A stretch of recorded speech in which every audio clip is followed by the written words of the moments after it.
Bad Larry.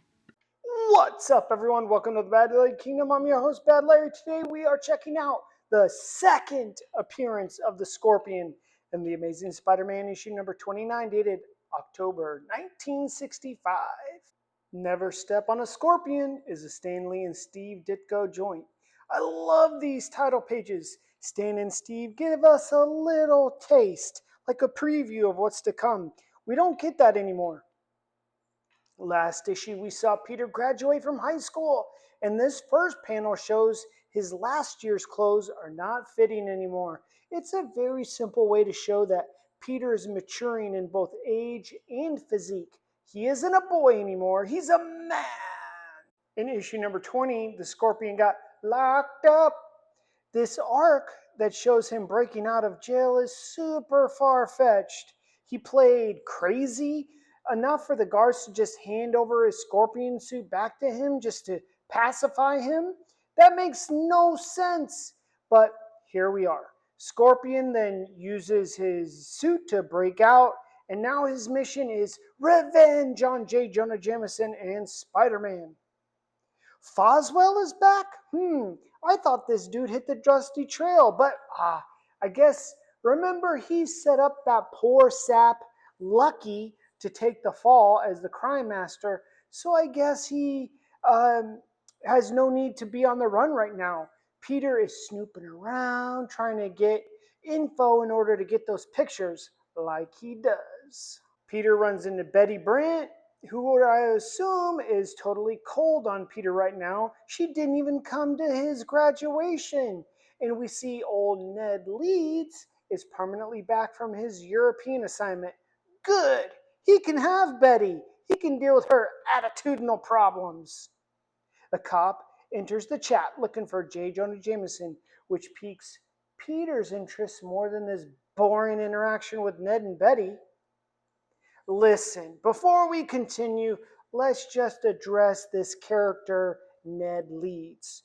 We first saw way back in issue number 18, he looks a little bit different. He's younger, he has the auburn hair. In this issue, he seems a bit older, which is fine. It's been a long time from issue number 18. And his hair is much more of a blonde ginger. So how the F is the real actor Jacob Batalon cast as Ned Leeds? Why are they BFFs in the Spider-Man movies? Regardless of the obvious physical differences between the original comic version and the movie version, the movie character is nothing like the comic character. In the comics, we see Ned as competition for Peter, not so much as an enemy, but a character similar to J. Jonah Jameson for Peter, an annoyance. So why change him in the movies? They had a clear opportunity to give Peter some tension in the movie with his character, but making him Peter's BFF makes no sense. That's why Harry Osborn's character is existing. I really don't get some of these Hollywood directors.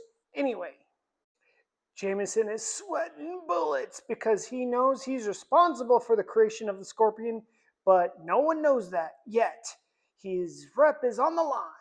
Peter knows Jameson too well, and his heightened senses can tell Jameson is full of crap. Either way, if the Scorpion is on his way, then it's time to suit up. Peter gives a half-assed effort, I think out of courtesy or maybe habit, to ask Betty out. It doesn't seem like he really wants her to say yes, but he just wants to flex in front of Ned that he has the balls to ask Betty out in front of him. Betty says, nah, she's going out with Ned, which is fine with me. And I think Peter as well. It really seems like Peter is way over Betty at this point. Jameson is wearing a hole in that carpet, pacing back and forth. He knows the only one that can beat the Scorpion is his enemy, Spider-Man. But Jameson is too prideful or scared to ask Spider-Man for help, thinking, why would Spider-Man even help him? Of course, Jameson resorts to trickery to force Spider-Man into fighting Scorpion. He always wants to control the situation, manipulate everything. Either way, Spider-Man doesn't care. He's just swinging around the city willy-nilly, trying to lure the Scorpion out and into a fight. Spider-Man could care less about Jameson and his stupid mustache and plans. Spider-Man knows the Scorpion is tough as hell, though. He barely beat him last time. Fighting him again, well, Spider-Man isn't totally confident he's going to win. But Spider-Man's plan is working. He's got the Scorpion's attention. On a side note, we obviously see the major difference in the tail here in the comics. It's just like a little stumpy end, while in the movies, it has a stinger like a real Scorpion. Let me know which one you prefer, and maybe why you think Stan and Steve didn't give him a hook stinger like a real Scorpion from the get-go. If you hadn't checked out the Scorpion Origin issue number 20, well, you should know that the serum that made Scorpion super duper strong, powerful, also made him insane and evil, but not dumb. Scorpion knows Spider-Man is baiting him, so he decides to take out Jameson first, which is actually smart, and then deal with Spider-Man afterwards. This is an interesting use of the tail, like a giant spring launching him from building to building. It kind of looks goofy, let's be fair. It's not a cool concept. You wouldn't really be able to do that if the tail had a stinger hook on the end, right? So maybe that's why. Jameson's big plan is to use his newspaper to spread fake news that Spider-Man and the Scorpion are in cahoots with each other. Why? Why would anyone believe this? Why would that even help Jameson? Spider-Man realizes that the Scorpion hadn't shown up yet for the fight. He must be after Jameson. Time to change tactics. The Scorpion has a nice head start on Spider-Man, though. Maybe Jameson will really get cooked here, hopefully. Would Stan Lee allow that to happen? Well, it's reckoning time. I don't feel bad for Jameson at all. He used Mac Gargan initially as a private eye to follow Peter Parker around, then basically forced him into a human trial, science experiment, turning him into the Scorpion just to use him to fight Spider-Man. Well, Frankenstein, your monster's back to get his revenge, and I'm okay with it. Jameson is running for his life. Why are you running? Oh, begging for help. That's hilarious. We also see that Scorpion is even stronger now. How so? It's irrelevant. Just know he's stronger. You see, no one is willing to help Jameson at all. This is what you get for treating everybody like trash. No one wants to help you. You're cooked, buddy boy. Spider-Man swings in just in the nick of time to save Jameson. Boo. I wonder, after the battle, if Spider-Man wins, will Jameson thank Spider-Man for this help? Or to be his normal self and be a total jerk? I think he'll be a total jerk.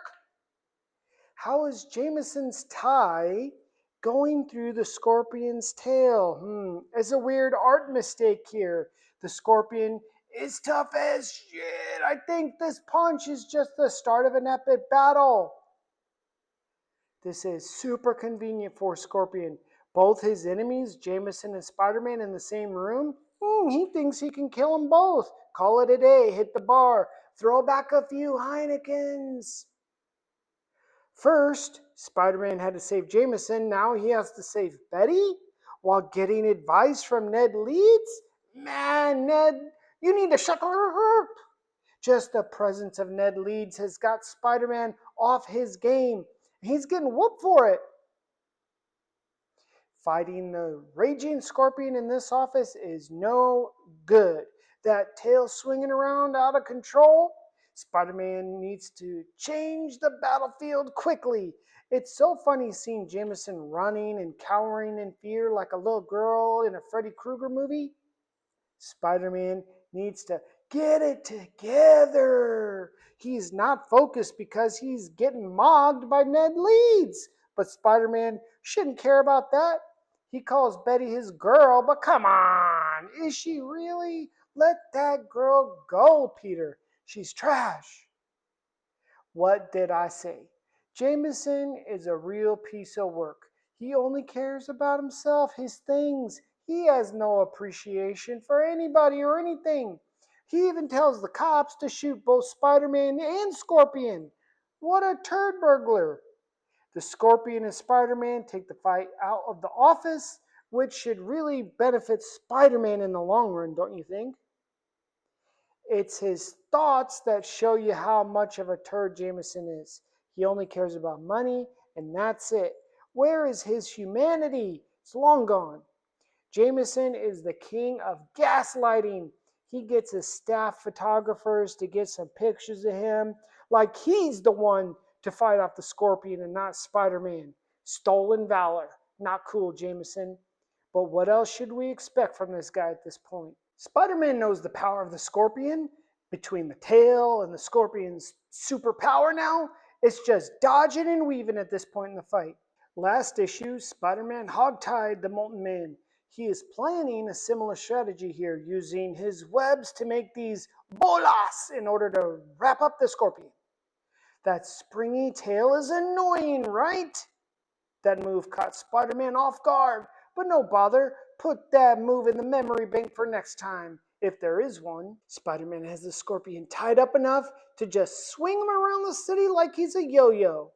This is embarrassing for the Scorpion. Spider Man is planning to cool a Scorpion off in the water. Why Spider Man thinks a water battle will benefit him? I don't know.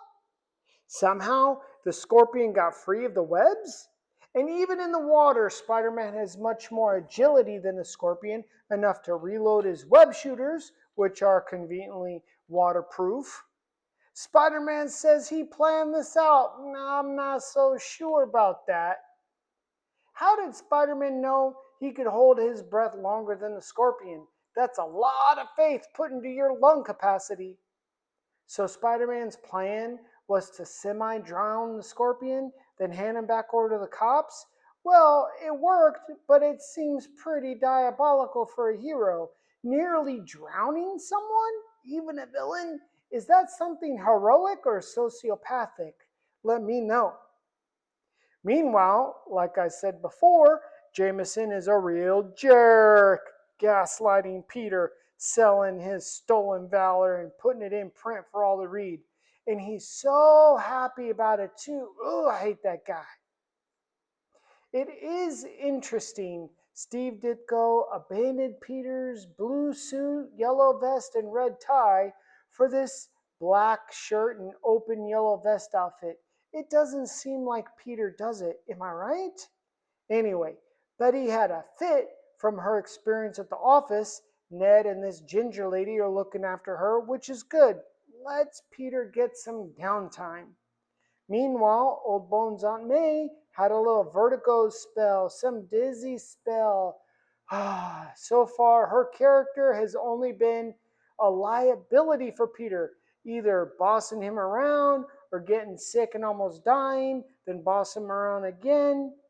She's a relatively flat character in this run so far. And now that Peter has graduated high school, he shouldn't be around Aunt May that much.